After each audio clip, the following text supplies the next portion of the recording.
Il fait le bien mais mal. Philippe Lachaud et Tarek Boudali sont mes invités. Le film c'est super-héros. Malgré lui, Philippe. Oui, le bien mais mal, hein, vraiment. Hein. Là... C'est ça. Ça résume bien ce personnage Je joue le rôle d'un acteur, hein, donc qui joue dans un film de super-héros.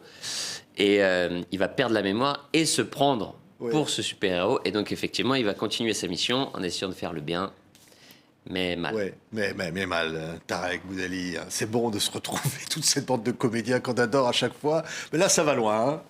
Ah bah ça va très loin. Il a passé encore un cap, Philippe. Mais voilà, c'est pour le bien du public, voilà, faire marrer. C'est le leitmotiv de ce film. Ouais, et il est très visuel. On rigole du début à la fin. Regardez, super-héros malgré lui. Je m'appelle Cédric, je suis comédien et je viens de passer le casting du rôle de ma vie. Batman. À la base, j'étais pas le premier choix. Allô ? Pour moi, Batman, c'est toi. C'est moi qui ai le rôle, gros. C'est moi, Batman. Mais grâce à un petit coup de pouce du destin, Batman, c'est moi. Le premier super-héros français. Bref, tout allait au mieux jusqu'à cette fameuse nuit où j'ai perdu la mémoire. Quel est votre nom? Je sais pas. C'est quoi ça? Vous savez plus comment vous vous appelez, monsieur? Bonjour, Batman. Batman. Je crois que mon frère se prend pour le personnage de son film. Un super-héros? Il est parti terminer sa mission. Écoutez-moi bien parce que je vous le dirai qu'une seule fois. Ça, c'est quand même pas mal. Philippe, alors, ça y est, vous l'avez enfilé le costume, là. C'est vrai que ça donne des super-pouvoirs, hein? Alors, je me suis aperçu, à ma grande déception, que non. Ah oui. Oui, juste enfiler le costume ne crée pas de pouvoir, mais on s'y croit. C'est-à-dire que la première fois que j'ai enfilé ce costume, effectivement, t'as envie d'y croire, tu te la pètes un peu, voilà, mais en fait, ça marche pas. Ouais, mais conduire la Batmobile et tout, c'est à pied, on en rêve. Bah ça aussi, c'est pareil. C'était le petit côté frustrant du tournage, c'est-à-dire qu'on a une voiture, franchement, que je trouve canon, et on n'avait qu'une envie, c'est aller faire des tours avec, et en fait, la voiture n'est pas homologuée. Et oui, forcément, il n'y a pas de plaque d'immatriculation, il n'y a pas de rétroviseur, et donc... Ouais. On voit le baiser inversé, il y a plein de références à Spider-Man, il y a plein de... Comment dire, on se marre, quoi. Hein? Ouais, on se marre et j'ai envie de me faire le porte-parole d'Élodie Fontan qui n'est pas là, donc qui joue dans le film. Et justement, par rapport à cette séquence de Spider-Man, elle aurait dit qu'en fait, ce ne sont pas les vraies fesses de Philippe que l'on voit, mais en fait, ce sont des fesses doublures. Voilà, donc il a fait. Pourquoi je suis sûr qu'elle dit ça parce qu'elle aurait voulu faire cette scène. Ça, c'est sûr. Montrer ses fesses. Non, en face. Être en face. Non, mais parce que je dis ça parce qu'il y a plein de références à des grands classiques Marvel, le générique, évidemment. Là, on se marre, hein, vraiment, parce que c'est des rêves de gamin de jouer tout ça. Ah, complètement. Complètement. Alors après, voilà, faut pas forcément être fan ou connaître les films de super-héros pour apprécier le film. Le film, c'est une comédie avant tout, donc il n'y a pas de problème. Mais c'est vrai que si on aime bien les films de super-héros, on s'amusera à repérer pas mal de petits clins d'œil, de petites parodies, de petits hommages à tous ces films, à tous ces blockbusters qu'on voit depuis 20 ans maintenant. Ouais, Tarek, je disais, hein, il fait le bien mais mal. C'est ça qui quand même nous fait poiler, parce qu'en fait, de super-héros, il fait que des conneries. Hein. Il fait que des conneries, mais en même temps, s'il les faisait bien, ça serait pas drôle. Bah oui, c'est ça. C'est le but du film. Ouais. Et il y a un gag à la... Comment dire? Toutes les 10 secondes, il y a un gag. Hein. Puis alors, visuel, hein, vous avez mis le paquet, là. Hein. Philippe, avec Julien Ruti, Pierre Dudan et Pierre Lachaud, ont écrit Super-héros malgré lui. Et c'est vrai que voilà, ils ont mis énormément de rythme dans le film, voilà, pour pas que le public s'ennuie. Donc il y a énormément de vannes à la minute. Et voilà, on fait ça depuis qu'on est sur Canal+. On est vachement dans le rythme, etc. Il faut pas que la tension ou que l'humour redescende. Ouais, on va avoir des images de la bande-annonce, parce que là, on voit effectivement enfiler le costume, mais il s'y croit, le personnage, là, parce qu'en fait, effectivement, il a perdu la mémoire, mais il se retrouve avec tout ça. Oui, bah, il s'y croit, c'est pourquoi on lui a fait un beau costume, pour qu'il puisse y croire. C'est pour ça que, voilà, on a bien travaillé tout ce genre de détails, parce que pour qu'on puisse y croire, il fallait que le costume, ses gadgets, soient réalistes. Et voilà, il y avait une vraie ambition artistique. Et on joue aussi, la comédie joue aussi sur le décalage. C'est-à-dire que comme au début, on raconte un film de super-héros, on a des scènes d'action super cool qui illustrent bien ça. Et après, quand on le retrouve dans la vraie vie, où il croit être un super-héros, mais qu'il ne l'est pas, qu'il soit pourri, en fait, que ça marche pas du tout. Donc le décalage entre les deux films marche bien. Ouais, là, il est pris dans une espèce de rythme. Ça s'accélère pendant le film. Là, c'est un truc de dingue. Quand je disais c'est visuel, vous avez fait des effets. Il y a des effets spéciaux, mais de fou. Mais en fait, je trouve qu'en France, on a les compétences pour faire des très grands films spectaculaires à l'américaine. C'est juste que je trouve qu'on manque d'ambition en France. Et avec Super Héros malgré lui, justement, Philippe, il est très ambitieux. Et voilà, il a montré qu'en France, on peut faire des films français, mais à l'américaine. Ouais, il a dit dans le dossier de presse pour en avoir pour son fric, parce que ça coûte cher la place de Cinoche. Oui, il faut divertir les gens. C'est vrai que maintenant, c'est quasiment 12 euros, ça dépend des cinémas, mais c'est 12 euros en moyenne, on va dire, une place de cinéma.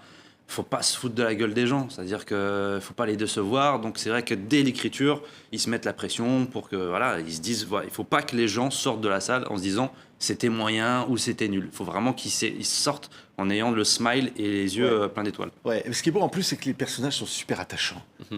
Ils sont trop. On a envie de l'aider parce que vraiment. Hein. Mais alors ça, c'est de la fiction, parce que si on le connaissait dans la vraie vie, c'est vraiment. Oui, non, c'est ça. De toute façon, on a toujours de l'empathie un petit peu pour les losers. Et c'est vrai que mon personnage, au début du film, on raconte l'histoire de ce gars qui a des rêves de cinéma, qui veut rendre fier son père et qui galère, il n'y arrive pas. Il arrive tellement pas à percer dans le cinéma qu'il est obligé de faire des petites pubs un peu ridicules, comme une pub pour des préservatifs extra small. Oui. C'est autobiographique. Ouais, voilà. C'est autobiographique. Tout ça, c'est absolument autobiographique. Ouais.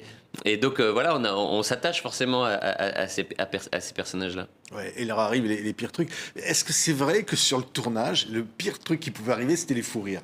Non mais là, Oui.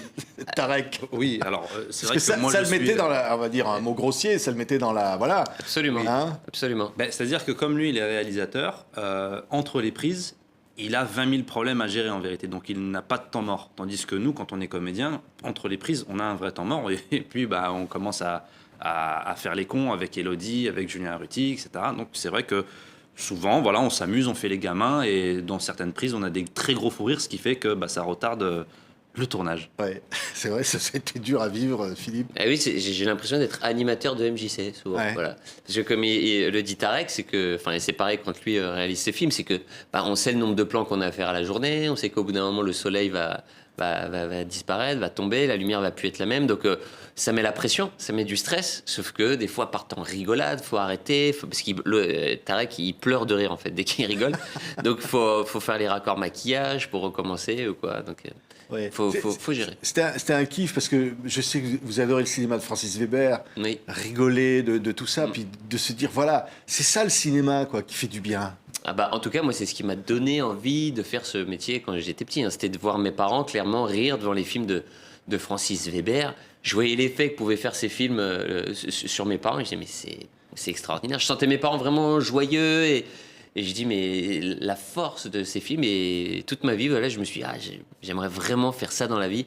Essayer de distraire les gens, de leur permettre de penser à autre chose que leurs problèmes. Tarek, il a dit, c'est comme être réalisateur, c'est comme avoir une baguette magique et puis décider que les choses dont on rêve peuvent arriver. Ça, c'est formidable. C'est un rêve de gosse, quoi. Ouais, c'est un rêve de gosse, mais surtout, en fait, quand vous commencez à écrire, vous partez de la feuille blanche, quoi, et vous vous dites peut-être que dans 3 ans, ça va faire marrer les gens. Et donc, quand ça sort et que vous êtes dans la salle, à l'arrière, à la fin du film, et que vous entendez les rires, c'est là où vous repensez à ce moment-là où vous commencez à écrire. Et vous vous dites, mais en fait, j'ai mis 3 ans, on a galéré, mais au moins, le résultat, c'est que ça fait marrer des centaines et des milliers, des centaines de milliers, des millions peut-être de personnes. Et c'est là où est le vrai kiff. Parce que c'est vrai que ce que dit Tarek, quand on écrit une idée, on ne sait pas tout de suite si les gens vont rire dans la salle. C'est pas comme un spectacle vivant où le soir même on peut tester la vanne. Là, faut attendre généralement 2 ans, voire plus, pour voir si la vanne marche. Donc quand ça marche, on est fiers et on est content, on se dit victoire. Moi, j'ai vu le film. Alors, je veux dire que ça marche. Hein. Merci. J'ai rarement entendu des éclats de rire comme ça du début à la fin du film. Ça n'arrête pas. Quoi. C'est un truc, vous l'avez... c'est comme une mitraillette, quoi. Hein. C'est les gags qui tirent de tous les côtés. Hein. En tout cas, on le travaille comme ça. C'est vrai qu'on fonctionne avec... moi, je fais un système un peu bizarre. C'est un système de petites croix. C'est-à-dire que je prends tout le scénario et j'essaie de faire des croix là où je pense avoir un rire sur le film. Et donc à la fin, on vérifie qu'il y a cette petite croix et on essaie de faire en sorte que plus le film avance, plus il y a petites croix. Ouais. Un petit clin d'œil aussi débat français avec Chantal là-dessous qui dit ah bah ça marchera pas. Hein. Chantal, Chantal. ouais, qu'on adore. Non, ce qui est formidable avec Chantal quand on écrit des comédies, c'est que Chantal, on peut lui faire dire n'importe quoi, les pires horreurs. Dans sa bouche, c'est drôle et ça choque personne. Donc c'est vrai qu'on en profite un petit peu. Elle fait une productrice exécrable, horrible, voilà, qui vient me chercher, qui lui explique qu'elle veut faire un film de super-héros parce qu'il n'y en a pas en France, que pendant que les Américains ont Captain Marvel, bah, nous en France, on a Capitaine Marlowe et qu'il fallait qu'on ait nos vrais super-héros. Ouais. Alors voilà, pas trop jaloux, hein, c'est lui le super-héros. Il s'en prend plein la tronche, hein. Tarek. Non mais là vous lui avez laissé le. Ah bah c'est lui qui a décidé, c'est Ah le oui, non, bah là, réalisateur. Il s'est donné un beau rôle, mais qui n'est pas un si beau rôle que ça. Mais après c'est le principe des comédies, il faut avoir beaucoup d'autodérision et voilà, si on faisait que les beaux tout le temps, bah encore une fois ça serait pas drôle. Ouais. Surtout qu'on n'est pas beau. En plus. Merci à tous les deux. C'est Philippe Lachaud, Tarek Boudali. Si vous allez voir un film pour prendre le pied là, pendant le temps du film et jusqu'à la dernière seconde, il faut aller voir Super Héros malgré lui. Ça fait un bien fou. Merci à tous les deux. Merci beaucoup, c'est très gentil. À bientôt.